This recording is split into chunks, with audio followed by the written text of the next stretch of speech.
বাঁকুড়া জেলার বন্যা পরিস্থিতি মুখ্যমন্ত্রীর নির্দেশে বাঁকুড়া সার্কিট হাউসে বৈঠকে রাজ্যের মন্ত্রী মলয় ঘটক, জেলা প্রশাসন, বিধায়ক, জনপ্রতিনিধিদের নিয়ে বৈঠক করা হয়।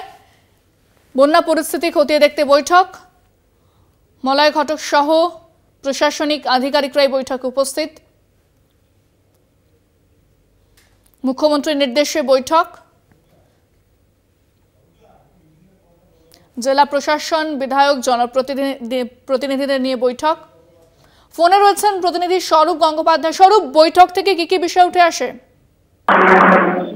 দেখো, প্রায় দীর্ঘক্ষণ ধরে বাঁকুড়ার বন্যা পরিস্থিতি নিয়ে বৈঠক হয়। জেলা প্রশাসন, জেলা শাসক এবং জনপ্রতিনিধিদের নিয়ে একটা বৈঠক, এবং সেই বৈঠকের পরেই রাজ্যের আইনমন্ত্রী তিনি যেটা জানিয়েছেন যে তিনি বৈঠকে যোগ দেওয়ার আগেই বড়জোড়ার একটি মানাচর এলাকা তিনি ঘুরে দেখেন, এবং ঘুরে দেখার পর সেই এলাকার বন্যা পরিস্থিতি খতিয়ে দেখেন, এবং খতিয়ে দেখার পর তার বৈঠকের পর জেলা প্রশাসন, পুলিশ প্রশাসন এবং জনপ্রতিনিধিদের সাথে বৈঠকের পর তার যেটা বক্তব্য যে সমস্ত এলাকায় বন্যা কবলিত হয়েছে, অর্থাৎ বাঁকুড়ার যে ব্লকগুলি মূলত দামোদরের জল ছাড়ার জেরে মূলত বন্যা পরিস্থিতির সৃষ্টি হয়েছে, সেই সমস্ত এলাকার মানুষ যারা বিভিন্ন জায়গায় জলবন্দী অবস্থায় রয়েছেন তাদেরকে একাধিক রেস্কিউ সেন্টারে নিয়ে আসা হয়েছে।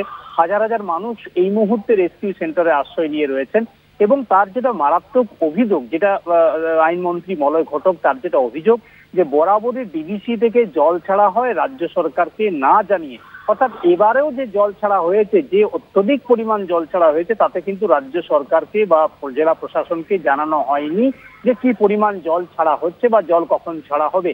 আর এই জেরেই কিন্তু এই ধরনের সমস্যাগুলোর মুখে পড়তে হয় রাজ্য সরকারকে বা জেলা প্রশাসনকে।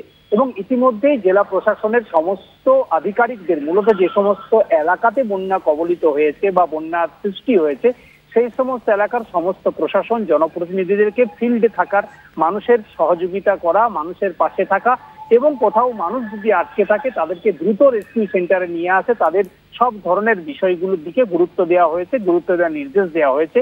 রাজ্যের মুখ্যমন্ত্রীর নির্দেশে তিনি এসেছিলেন, বন্যা পরিস্থিতি খতিয়ে দেখেছেন, বৈঠক করেছেন, এবং বৈঠকের পরেই সংবাদ মাধ্যমের কাছে মলয় ঘটক তিনি যেটা জানিয়েছেন যে বন্যা পরিস্থিতি সৃষ্টি হয়েছে, এলাকার মানুষের পাশে দাঁড়ানোই মূলত তাদের একটা লক্ষ্য। ইন্দ্রাণী, একেবারে ধন্যবাদ স্বরূপ। কথা বললাম প্রতিনিধি স্বরূপ গঙ্গোপাধ্যায়ের সঙ্গে। বাঁকুড়ায় বন্যা পরিস্থিতি এবং তা নিয়ে বৈঠক প্রশাসনিক আধিকারিকদের, এবং সেখানে উপস্থিত ছিলেন আইনমন্ত্রী মলয় ঘটক।